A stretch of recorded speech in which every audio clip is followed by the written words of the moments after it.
Per un paio di spritz messi in conto, un pregiudicato è finito in carcere per tentato omicidio e un barista ha rischiato la vita, finendo in ospedale con lo zigomo fratturato da un proiettile calibro 6,35.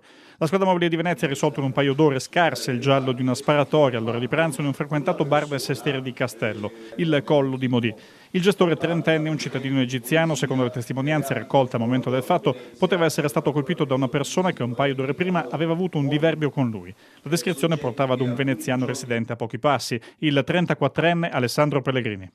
Si tratta di un soggetto già noto alle cronache giudiziarie con precedenti in materia sempre appunto di reati contro la persona e contro il patrimonio, ma anche noto in zona come una persona particolarmente irascibile, violenta e che passava subito alle vie di fatto non lesinando minacce nei confronti di persone che magari non gli erano simpatiche. Il Pellegrini sarebbe arrivato verso le 11 nel locale visibilmente alticcio. Ordinato uno spritz, lo avrebbe poi spanto addosso al barista, rompendo anche il bicchiere. L'esercente gliene ha servito un altro, ma al momento di pagare ha messo in conto entrambi gli aperitivi, suscitando la reazione rabbiosa di Pellegrini, il quale evidentemente non se l'è messa via e poco tempo dopo è tornato al Collo di Modì, travisato da una sciarpa ed un cappello, con in mano la pistola.